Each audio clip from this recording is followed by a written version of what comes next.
Okay, so the Spider-Man No Way Home trailer just dropped, and it's got me pretty excited.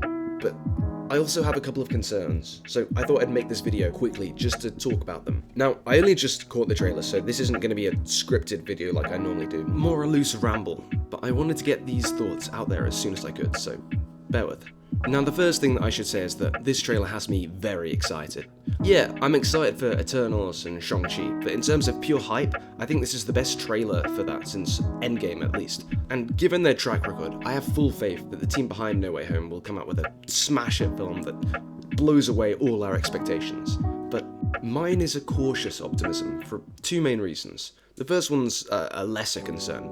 It's just looking at the previous Spider-Man franchises we've had. They've all got off to a decent start, Spider-Man 1, Spider-Man 2, I even liked Amazing Spider-Man 1, but then there's this tendency which seems to reoccur, where you have a good Spider-Man film, or a couple of them, and then you think, let's throw multiple villains into the sequel, let's set up the Sinister Six, and when you have so many villains, so many characters in the story, it's hard to juggle them all in a satisfactory way, and it looks like No Way Home might be trying to do a similar thing. We get hints of Green Goblin, we see Dr. Octopus, I mean, I'm excited, but we also see hints of Sandman, Electro, and I'm just aware that juggling so many villains, making them all matter to the story and the characters, it's going to be a tricky task for anyone. Especially since this doesn't look like it's going to be a Sinister Six film. You know, the villains are the part of the film that the trailer seems to dwell on the least. We've got the Mysterio identity stuff, the fallout from Far From Home, we've got the Spider-Verse stuff, and Doctor Strange. This is a team-up film. You know, I remember seeing that Doctor Strange was rumoured for Spider-Man 3, and I didn't even clock until seeing this that they might be trying to do a One More Day adaptation. The storyline from the comics where Spider-Man cuts a deal with Mephisto to restore his secret identity and turn the clocks back on a number of other things. You know, this is all exciting stuff, but there's a lot of it, especially for a film that's probably not going to be much longer than 2 hours, or maybe 2.5. I'm going to hazard a guess and say that unavoidably some of these aspects won't get the focus that they maybe deserve. You know, I hope not, but this does bring us onto my second concern, one that I've had for a while. As I mentioned before, this seems like it's going to be a team-up film of Spidey and Doctor Strange, continuing in the tradition of these MCU Spider-Man films. First we had Spider-Man and Iron Man, then we had Spider-Man Goes to Europe with Nick Fury, and now we've got Spider-Man and Doctor Strange. You know, it's a great combo, it's a classic combo, I'm sure it's going to work great. But the third one in a row, and in between these we've seen Spider-Man show up in Captain America and in the Avengers big, massive crossover events. It just gets me wondering, will we ever see a Spider-Man film in the MCU that's just a Spider-Man film? Look, these films are great, and it's fantastic that we finally have a shared continuity in these films where characters can cross over like this. God knows I've had my fingers crossed for those Daredevil rumors for months. But with most other characters in the MCU, we get to see them doing their own thing, living their own stories, their own lives, in between when they cross over and when they team up. We haven't really seen that with Spider-Man.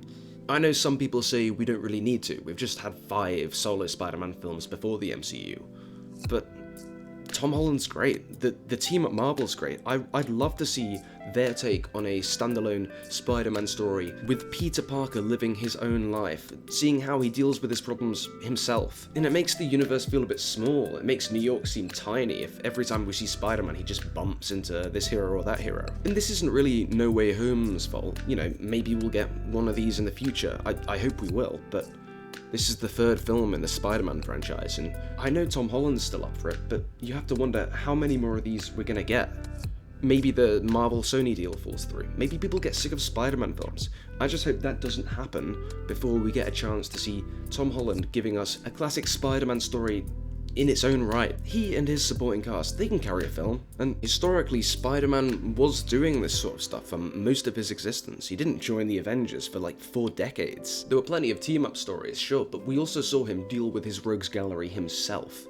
Find out ways to defeat the Chameleon, Mysterio, Doc Ock, Sandman, etc, off his own back. And look, you can see why Marvel's doing this. They don't own all the rights to the character, Sony does, so it's only natural in hyper-capitalist Hollywood that they're gonna try and use these shared films as a way to advertise the MCU as a whole with these crossover characters and to try and integrate Peter Parker further into that, so any Sony attempt to back out of the deal is going to be met with more and more levels of fan outrage. But I think Spider-Man can stand on his own, and this trailer's just got me a bit worried that maybe we're not going to see that. Especially since the MCU seems to be speedrunning through all the classic Spider-Man stories. I mean, we're already up to one more day. That was like 4 decades after it started. I'm just wondering what's going to be left for Peter to do on his own. But this is all a bit pessimistic. These are just the doubts that are in the back of my head while I'm watching this trailer and being blown away by how amazing it looks. Look, I can't wait for December. This looks fantastic.